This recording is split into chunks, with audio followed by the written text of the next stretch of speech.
You're listening to Guide to Brides, the wedding podcast. I'm Nikita from Team GFB, and if you're planning your wedding or helping someone who is, you're in the right place.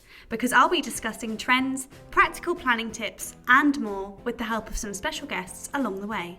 So, let's get started with today's episode. Hello and welcome back to Guide to Brides, the wedding podcast. Today we're going to be talking all about a little trend that we've seen happening throughout the wedding industry, and that is more brides having a wedding speech at their wedding. I'm going to be one of those brides, I have to say, because you can't shut me up that easily. But I think it's a little bit trickier when you are any kind of woman, I think, doing a speech at a wedding, because there's not much guidance out there in terms of what you should do, what the etiquette is, the thank yous that you should be saying. Somewhere to start, really, I think is the most important part, and how to make it special and unique to you. So today I've brought in a special guest, Heidi from Speechy. You might remember her from a few episodes back in 2021, a long time ago now, where we talked all about speeches in general. So if you have been listening for a while, you might have heard that episode. If not, go back and listen. But Heidi, would you like to introduce yourself to the listeners? Yes, so I run a company called Speechy, and we are a team of professional speech writers. We've all got a background writing either TV scripts or ghostwriting for comedians, but writing is our passion, and hopefully with our backgrounds we've got good experience of trying to get the best out of people. We've all got journalistic training, and now we work with people and couples around the world trying to get the best out of them and trying to help them write awesome wedding speeches. Amazing. And it's one of those things I think that people are so daunted by. I know my partner's like, God, just get the speech out of the way. As soon as that's done, I'll enjoy myself. And I'm like, yes, bring on the speech. So yes, two different angles. Absolutely. I mean, that's what we find. Our clients do fall into those two camps. There are those that just want to make it really special. They know it has the opportunity to kickstart the party with a bang. So that we're preaching to the converted there. But then the other ones who are just so nervous about doing it. It's a daunting thing, especially if you don't do a lot of public speaking. And I do a lot of public speaking.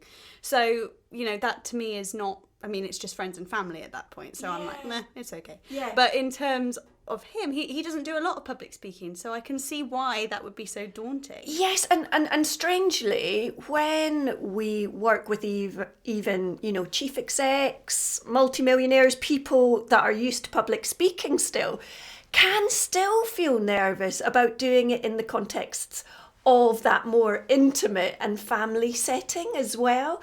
It's just such a bizarre experience, having given a bride speech myself.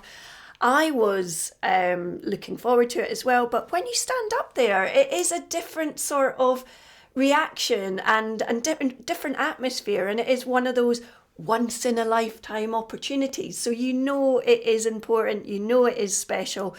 And yes, as you say, to people that don't do creative writing, don't do any public speaking at all, then they can get overly intimidated by it and forget that it's actually an opportunity to have fun.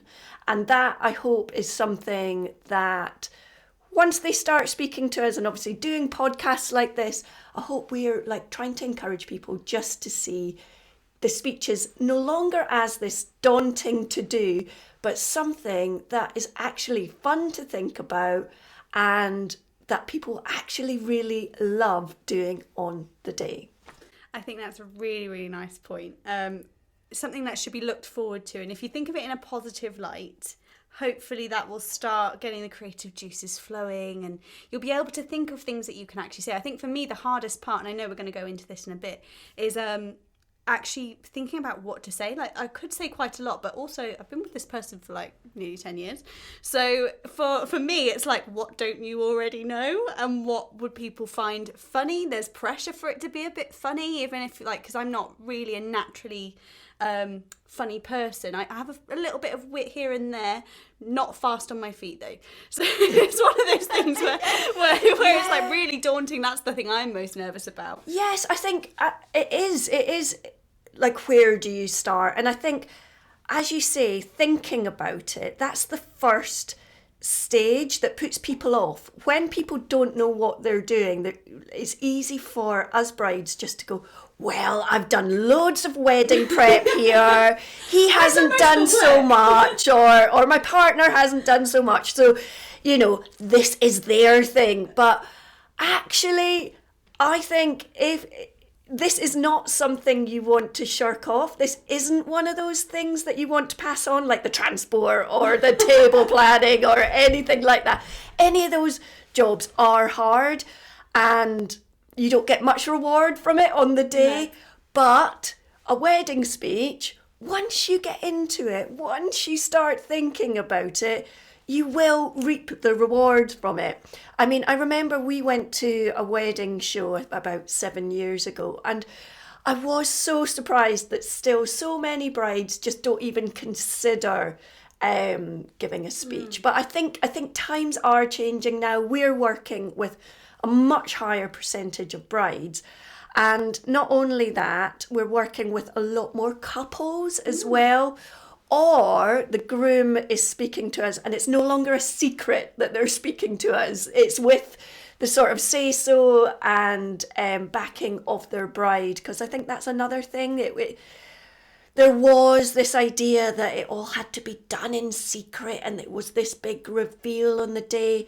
And sure, the groom or the bride should be dropping some lovely compliments onto their partner on the day.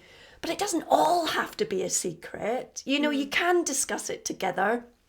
And it should be seen as something that you both want to think about to ensure that there is love and laughter at that section of the day. I love that, because I think that's what my partner and I have discussed. And we've discussed it with other people that will be doing speeches on the day, that we actually, I want to know what I can expect. Don't tell me everything. If there's a bit that you think, okay, that's really heartfelt and she might enjoy me hearing, like saying that and hearing me say that on the day, then I don't want to say that. I don't want to spoil it. So I'm fine with him going, blah, blah, blah, blah, blah, I'm not going to tell you this bit. and as we walk through it. But I think also, knowing what you can expect on the day and being able to give some feedback on that as well, because if something's too much of an in-joke, I remember we discussed this last time. Yes, no in-jokes. That's a bad thing if you've got too many in-jokes, because not everyone knows what it segregates people off, doesn't it, to sort of the cool young ones or the ones that were down the pub or whatever. So you want all the anecdotes, even if people weren't there. You want everyone to have an understanding of it and an appreciation of it. And ultimately, what the newlyweds need to do with their speeches is get everyone in the room rooting for them. Okay. So it's not just your thank yous, but you want to leave everyone with a hearty smile on their faces. So it's not like you need to get belly laughs. It's not a stand-up routine. But you want that sense that everyone had. Remember when Ross and Rachel were kind of going out in Friends? Everyone was rooting for them. Obviously it ended in a bit of a disaster, but everyone wanted them to be this ace couple. And that's what you want everyone at your wedding to feel like. Everyone knows and loves you, but you want them to go, oh my God, yes, come on. We're here for you. And I think people can relate to the fact that you're standing up and you're actually putting yourself out there. Yes. So they will naturally want you to do well anyway. Oh, absolutely. You're never going to get a more supportive crowd. People are there to enjoy themselves. They've got your back. And that's one of the tips I think we've discussed before. But, as soon as you get your first giggle, your first bit of laughter, not only will you relax, but your audience will too. They'll feel like they're in safe hands and they will relax into the rest of your speech. So that sort of icebreaker at the top of your speech is quite important, just to set the vibe. Amazing. So I think that leads us nicely into, let's talk about bride speeches and how to structure one. I think that's quite a nice point to move on to now, because, you know, as we were saying, if you type in on Pinterest and you type in like how to write a bride speech, I've done this, and it's all that comes up is bridesmaid speech, groom speech etiquette, groom speech tips, blah blah blah. There's not really much out there in terms of what a bride should say or could say, or how they could structure it. So do you have any tips for that first instance? Because that's my natural thing, is like, okay, what do I actually need to say in this speech? So 2 points here. So the first point is probably quite annoying.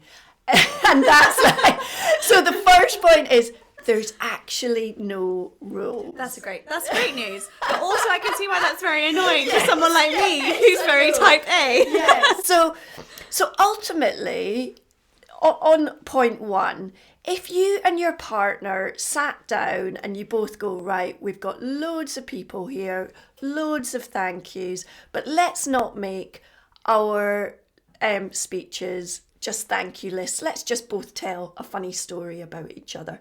You can do that. You can both stand up and just go, right, so why did we get married? I think this story sums it up. And let's propose a toast to this. It could be as simple as that. But, you know, if you want to do thank yous and things like that, then again, talk about it and make sense of who's going to thank who, and, you know, how are you going to divvy up those thank yous. So you've got to think about the overall context of your wedding and what you want your speeches to do. On the second point, if you do want a basic structure, the basic structure is similar to the groom's. It is that sense of welcoming everyone. So it's the etiquette, welcoming everyone and thanking everyone. That's the traditional core of the speech. But then what I would always suggest a good speech needs is stories, humour and sentiment. So A bit like a podcast, really. the ultimate mix. So just to reiterate, in the structure you want the etiquette, stories, sentiment and humour, okay? And in terms of that structure, you want to welcome people, and then you want to get into the theme of the speech. So a lot of people make the mistake of starting with the thank yous. And I would say that's a mistake, because it just sounds so predictable. Mm-hmm. And even if your thank yous are really genuine, really thoughtful and add humour and meaning, it's just predictable. Whereas I think you can do more with your speech. So, you know, think of a theme that you're going to go with. You know, a theme can be something really simple. It can be, you know, despite our differences, here we are today, and then you talk about your differences and how differences bring something magical to a union or whatever. Or it could be, it's a decade ago since we first met in a bar, and let me tell you what I've learned about him since then, or something. But start with the story, start with the idea behind your speech and the point you want to make, and then get to the thank yous later on in the speech once everyone's sort of on board with what you're trying to say. Yeah, I think that's a really nice way of putting it, because if you have a sort of basic structure that you can go, right, here's what everyone will be expecting, but then how can I make it my own? Yes. And how can I make that sort of relevant to us as a couple? Yes.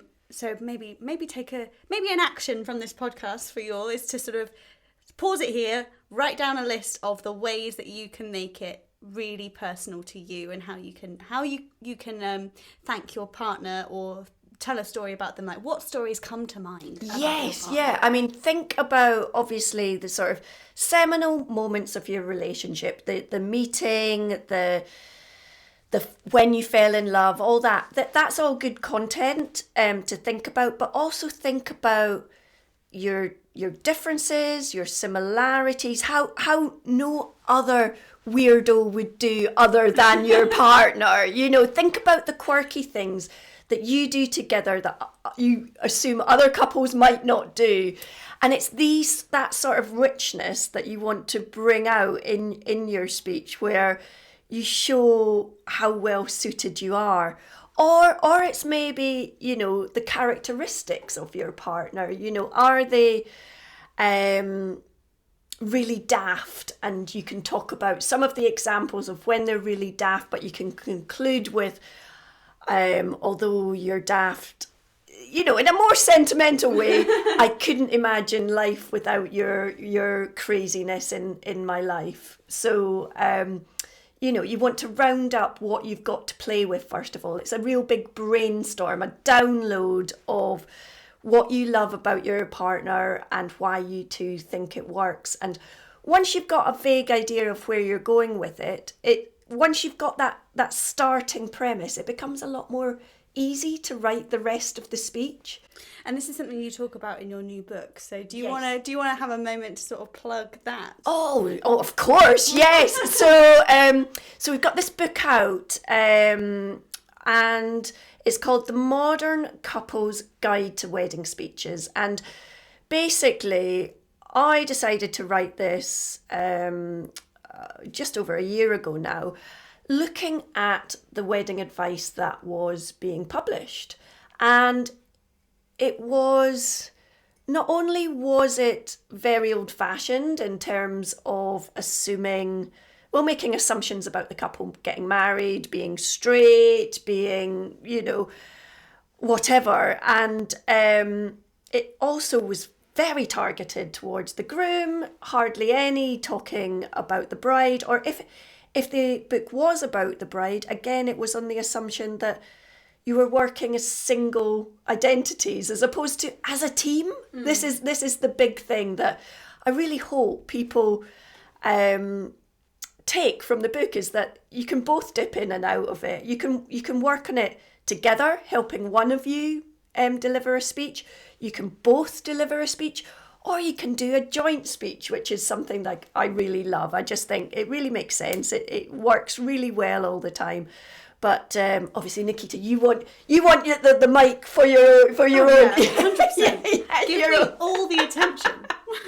Quite right. I mean, I was the same too. But yeah, I just hope the book it gives sort of inspiration. It gives over a dozen speech examples that we've written, me and the Speechy team, with different types of couples in mind. So, you know, we work with people on other sides of the world. We work with people of different religions, different ages, you know, people getting married for the third time. So, you know, it's got a mix of types of speeches in there, but hopefully principles that everyone can use.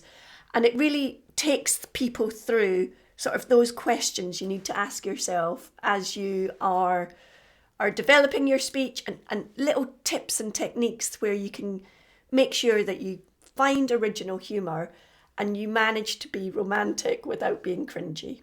Yeah, I think that finding original humour, I think that's something that you find out of your relationship, out of things that you might look back on and go, oh my God, why do we do that? Exactly. And that might be a secret that you want to keep, but actually, is there something funny that you can say without saying too much? Yes, absolutely. That's the biggest tip I could give is when you're searching for advice, and we all do it, whatever subject, do not be tempted to steal any lines that you find. And you know what? I was gutted by this because I know I can't do it, but I watched a TikTok of a bride. I'm really sorry, I can't remember who it was, but she posted a video of her wedding speech, and her groom had obviously just done a speech before her, and she said, "Oh, my lovely husband has done all the thank yous, so all I'm left to do is talk about my favourite person." And then there was like a "oh" in the room, how nice. And then she goes,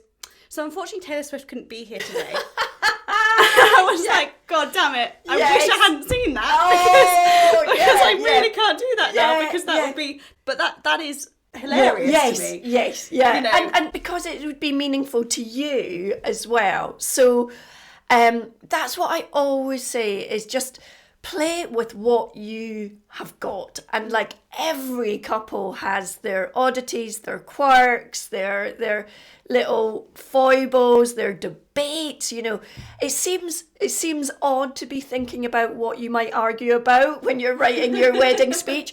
But actually, those sort of things, as long as it's not serious, you know, those little things about who stacks the dishwasher and why they still can't make your tea quite right, you know, that's all quite cute if you can do it in an affectionate way. And it makes, you know, self-depreciating humour actually works really, really well. There's loads of sort of science behind how it makes you more likeable. And a weird fact, actually, self-depreciating humour supposedly makes you more physically attractive in people's eyes. So yes, so we need to go hard on the self-depreciating humour. But humour definitely works. But if a line could be said by another bride, try and avoid it. Yeah, that's If it could be said by someone else and it's not quite personal to you, then yes. What would your suggestion be if you hear something and you actually quite like that idea? Would you be able to rework it? Oh gosh, yes, yeah. I'm all for, you know, using inspiration, and you know, the best writers did that, didn't they? They took inspiration from previous writers, and I think that's absolutely fine. I think I was talking to one of influencer for the book, and she said that when she tries to look at how you say "I love you" in a different way, she literally Googles it, and then it just spurs on different trains of thought. So she will never like steal the Pinterest, but she might find a 16th century philosopher talking about love, and that might just give her a kernel of an idea that then she works up. So, you know, looking for inspo is absolutely fine. And, you know, with the openers especially, it's hard to be really personal with them. So, you know, for example, I've got some lines here of what you might want to use as an opener. After your clink of the glass and getting up, you might say something like, "So it seems I'm finally a Mrs., which seems ridiculously mature for someone who still eats Haribo and What's-Its for dinner while binge watching Love Island." So if you turned that into something that was much more you, then everyone would laugh because they knew it was you. Or, you know, so we're finally married. I can officially confirm it is rather lovely, though I do have one concern, and that's that I can no longer insist on watching Say Yes to the Dress as vital research. Me. Yeah, exactly. Actually, no, I can. I work in the industry. Yes. Well, I was thinking about you, oh, really? Yeah, I was thinking obviously you will create your own masterpiece, but I was thinking people within the industry could say something like, "Some of you might know that I'm a big fan of weddings," because it will be the elephant in the room, won't it? Yeah. My whole career has been based on it. So anyone dating me, well, I'm not saying that the pressure was on, but there were definitely some subliminal hints that I might like to give a bride speech at one point. I really like that, Heidi.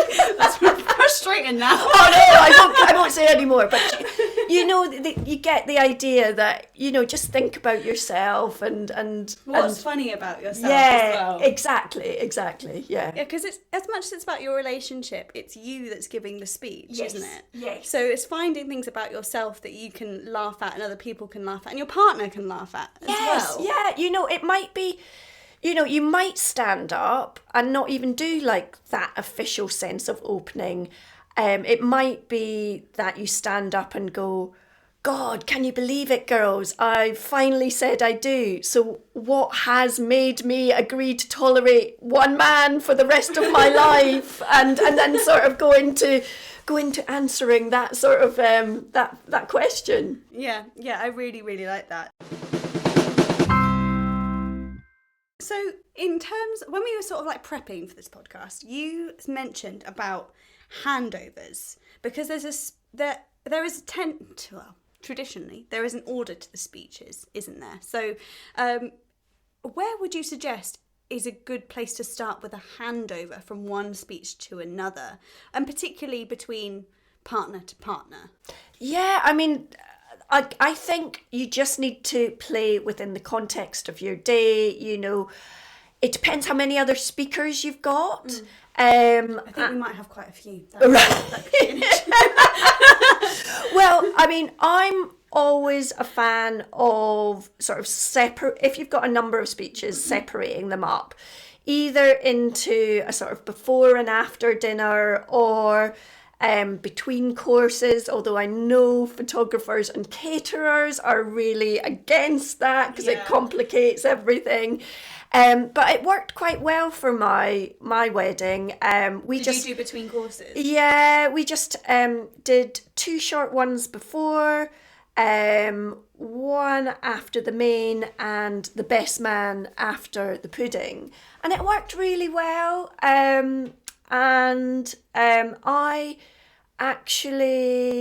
I encouraged the groom to go before me, because he was announcing the fact I was 3 months pregnant. So I gave him that nugget of content. So generous. I know. And then I spent my speech mostly sort of apologising for the size of my thighs as a content and tummy and fitting into the dress. But that worked really well for us. And again, I don't know if you've got a more festival-y style wedding. It can be more ad hoc and more spaced out.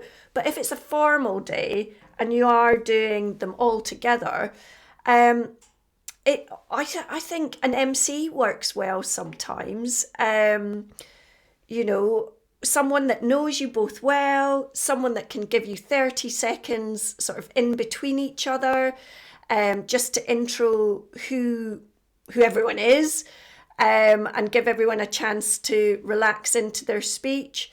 Or if it's just more casual, it can just be you guys giving each other a kiss and saying, over to you now. You know, I don't think there doesn't need to be a formal etiquette on that. Mm-hmm. And would you say as well, because we won't be keeping our speeches wholly secret from each other. So would you say that there's a benefit there to being able to weave them together? Or would you say actually that they need to be individual? So I think, that could work well. For example, you know, one of you could be talking about your interpretation of your first ever date, and then you can come back with a variation of that, like how you saw it quite differently. So these things can work quite well, and add a bit of, you know, it looks like it's well thought out. Like that's, again, I think one of the influencers I spoke to for the book was saying, you know, consider it a play. Like you wouldn't just let the actors go up there and leave them to their own devices. You give them a sense of what their purpose is, what their role is, and what they're trying to do. So you've got to think about the overall play as opposed to just your part of it. Yeah, because I think as well, like, there is lots of things in sort of the typical day-to-day, isn't there, that you can find humour in, and you can find ways to link to each other. I like the analogy there to a play, because, you know, often when you watch one part of a play and it links to the second part, or after the, you know, that makes it more interesting, doesn't it? Yeah. And I think, you know, just sitting here while you're talking, thinking about different things that we could say, and like how actually lived together now for quite a while. So can we talk about the mundane parts of life that are just really pleasant? I mean, that's a really interesting way to do it. Yeah, I mean, he could do all the romance, the passion, and you come in with and now this is our reality. But obviously at the end, package that up into the romance of the everyday and everything like that. But it could be a funny contrast at the beginning, Yeah, so almost a work together to make it more interesting for the listeners. Yeah, that would be lovely. Yeah, exactly. So it's one of those things where it's actually, while the day's about you, this is not a moment for you. This is a moment for your guests, isn't it? Yes, and for absolutely. The other people. So, but I think that's the way I viewed it going into it. It was about trying to add something to the day and trying to make everyone have that glow within them and that spirit of happiness and love. Because again, I think there's some science behind when we watch a good rom-com, our hormone levels react as if we're in love, and I think that's what you want to replicate within your wedding speech. You want that sense of oxytocin or whatever it is, sort of rushing through everyone's bodies and everyone feeling a bit more loved up as a result of listening to you guys. Yeah, and hopefully by this point they've had a few drinks down. Exactly. That helps too. And yeah, I just think it should be a nice moment, but for them, having done it, I also found it one of my favourite parts of the day because I could see how much other people appreciated it. I knew how much my mum loved it. I could see how proud my groom was of me. I could see he was really proud when I made his mates laugh. And also just like my friends, the girls that had seen me through my single years and things. It wasn't just all about the love of my partner. It was the love of everyone in that room. Without it becoming a thank you list, I managed to involve everyone and hopefully make everyone feel part of the day and feel special too. Yeah, really, really like that. It's about not just about you and your partner, but how can you make everyone else feel amazing around you. I really like that. So I have started my speech. I've set the tone. I've done what you said. I've got the laugh within the first sort of 30 seconds. How do I keep my guests engaged and entertained by the speech going forward? Right. So I would say it's always good to have a good anecdote in there. A bit like the podcast again, isn't it? Yeah. So, when we have guests on, we say to them, please bring as many anecdotes as you possibly can, because, we want to hear things that went wrong or things that you've learned. And I think it's the same sort of premise, isn't it? It's just, again, when one of the service Speechy offers is an edit service, so people can send in their speeches and we make it better for them. I mean, sometimes they're brilliant and we don't need to bother doing anything, but generally it's the same old mistakes. And one of those things is that people describe their partner simply with adjectives. So they'll say, they're kind, they're funny, they're thoughtful, and to be honest, a lot of these adjectives are the same. And adjectives in a speech can be white noise. They don't actually say much without the evidence. So that's what we need to do is the anecdote should provide the evidence. So whatever it is that you're trying to say, whatever your theme is, your anecdotes need to back them up. Like that. That's a really good way of thinking. Light bulb. So, I mean, when you say they're forgetful, tell about the time that they forgot where the car was parked and you had to go around a town for 4 hours looking for the car, or when they've been thoughtful to you and ordered your favourite coffee from the other side of the world or whatever, make it real, make these examples real. And that really adds flavour, it adds depth, it gets people understanding the relationship, it gives people insights as well. And it just, adjectives are boring unless they're backed up. Yeah, I really like that because seeing as you said that, I am listening to you, I promise. It's one of those where I sit there and I'm like, oh, I could do that. All the ideas started to flow when you said that. So, for example, I know my partner will probably say something about the fact my geography is horrific, and I am literally the worst person to be navigator in the car. Well, then in your speech, you need to do that quiz, don't you, and prove like you know all the capital cities. Get someone heckling you or something.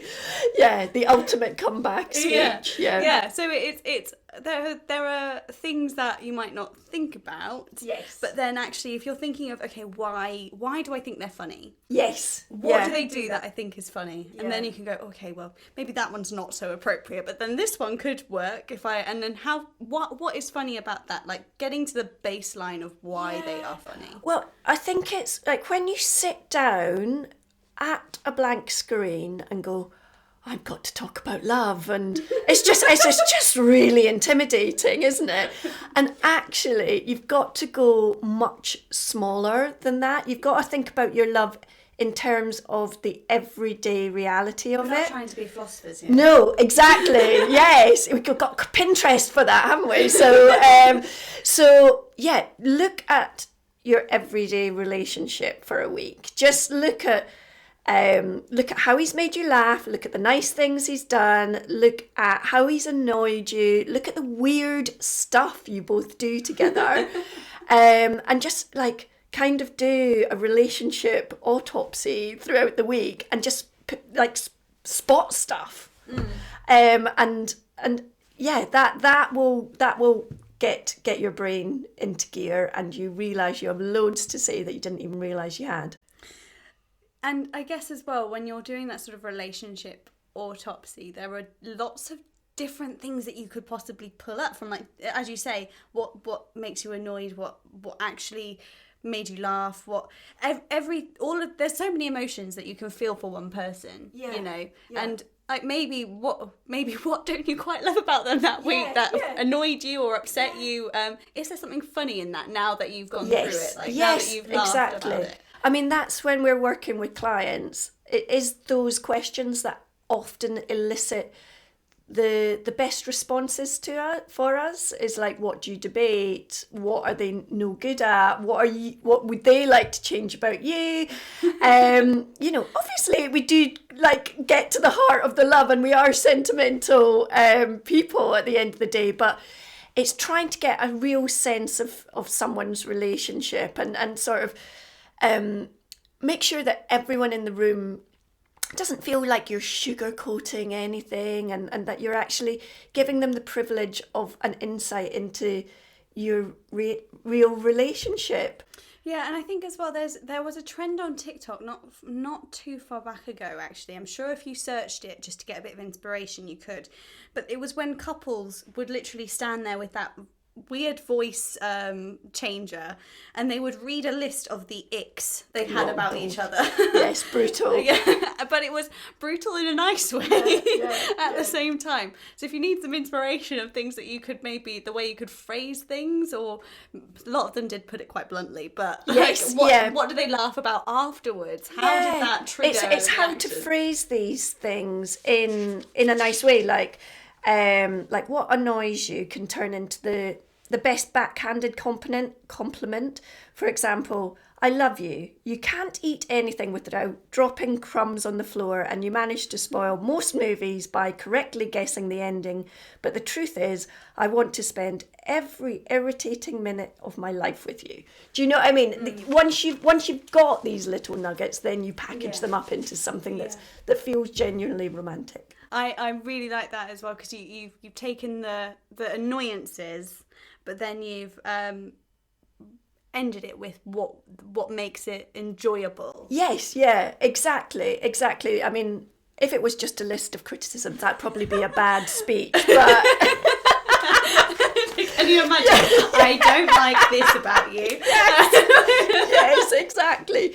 But again, that's another thing. Like, rather than listing the things you love about someone, sometimes it's interesting to list the things you like about someone.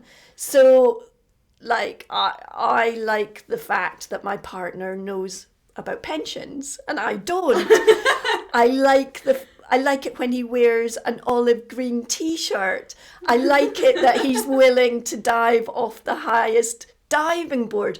You know, these little things add up to a sweeter picture. Do you know what I mean? So likes rather than love. Yeah, it somehow feels a bit more...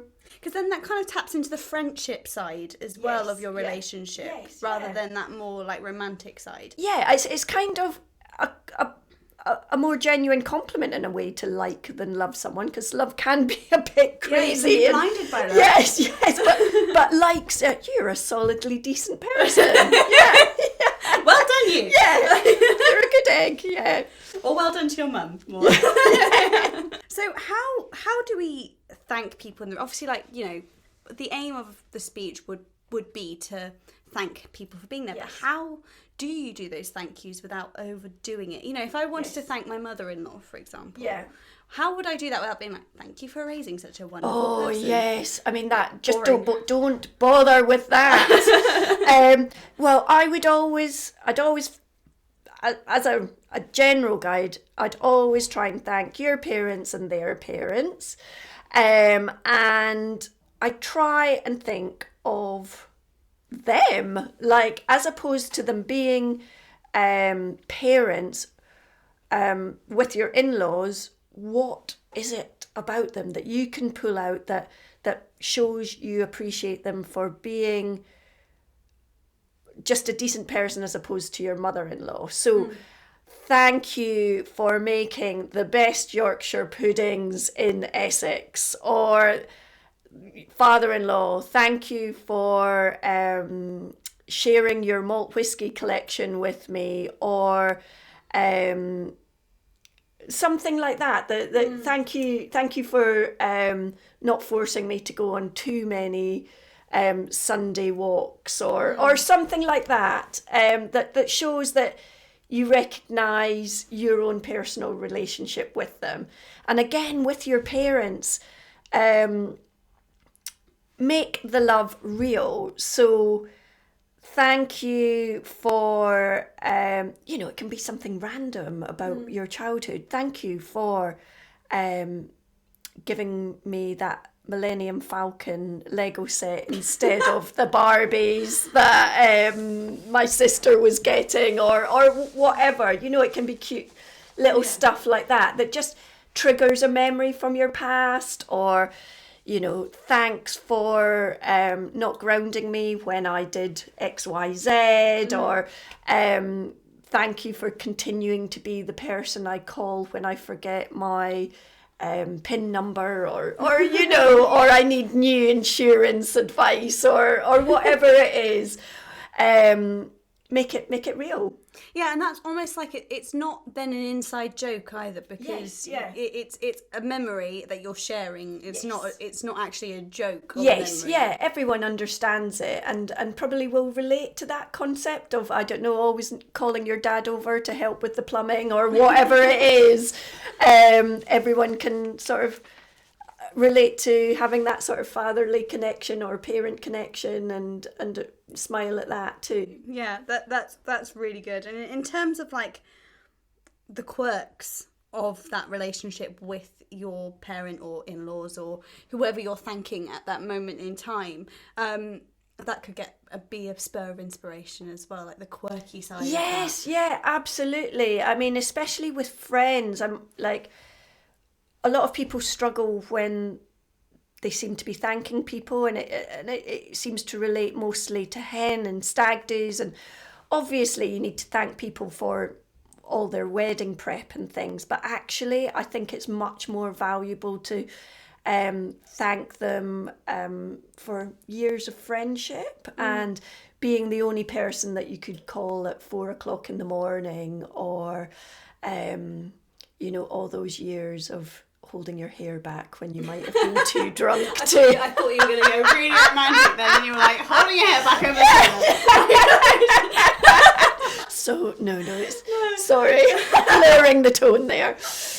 No, it's fine. That also kind of works for like bridesmaids and groomsmen. Yeah, and exactly. all of those wedding party kind of speeches. Yeah, exactly. Well. And you know, I'd hope you're going to personally thank people for all their wedding prep as well. You know, if people have given you an amazing hen do and stag do and things like that, I hope you're going to have thanked them before. So, you know, the thank you, I'd say concentrate on the friendship. I really, really like that one.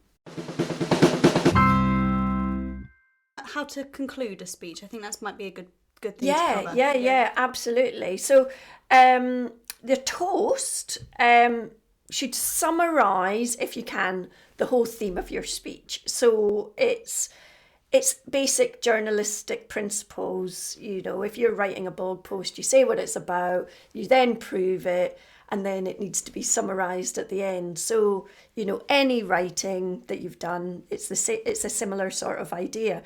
Intro, evidence, conclusion. Yes, yeah. Okay. Wrap it up. Nice structure. Yeah.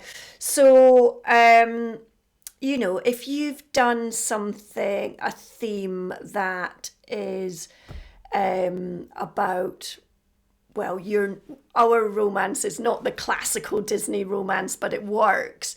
Your toast might be, here's to a life of unconventional fairy tales or something like that, or here's to our happy ever after, or something that ties up that idea. Or it can just be a reiteration of your point that you love them. So it could be a promise, like something that you've talked about earlier on in the speech. Like, for example, you could have revealed, I love the fact that he's this action hero. He loves doing all this daring stuff, but he's still scared of spiders or something. Like, you've mentioned that earlier. And then towards the end, it might end with, I love you. I promise to be the best possible partner I can to you. I promise to do X, Y, Z, and I also promise to protect you from spiders, or something like that. Do you know what I mean? Yeah, okay. So it's always clever to try and do that idea of what we call a callback. So it's something that you planted early on in the speech, and maybe it just is like a throwaway gag, but you refer to it later on in the speech, and it just always makes you seem a lot wittier than you are. Excellent. Yeah. Yeah. Well, making you feel a lot wittier than you are. Find a throwaway gag and then maybe bring it, wrap it up at the end so that it all ties perfectly into a little bow. Exactly. Amazing. Okay. Do you have any top tips for couples that are writing their speech right now that would help them, especially for the bride speech, but for any speech really? I'd say crack open a bottle of wine.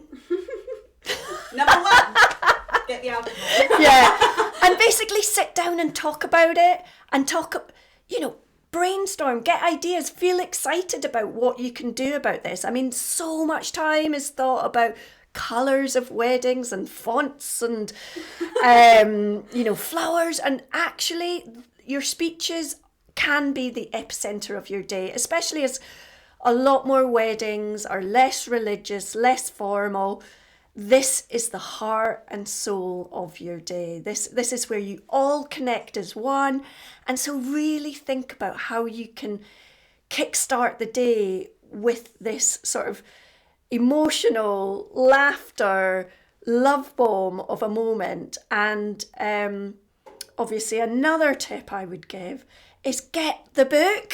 Absolutely. We'll put a link to Heidi's book, by the way, in the show notes so that you can buy it. Hopefully it would give loads of questions that you can use to then think of your own unique speech. Yeah, perfect. Thank you so much for joining us today, Oh, Heidi. it's been a pleasure. I hope you have enjoyed the conversation as much as I have, and I'm hoping that the listeners have found this super useful. I know that while I'm sitting here, I've been getting loads of inspiration and ideas for my own bride speech. Oh, well, so I'm excited for you. You know You're what? obviously going to be brilliant. I'm going to have to record it and send it to you. Oh, that would be a treat. Yes, that would be lovely.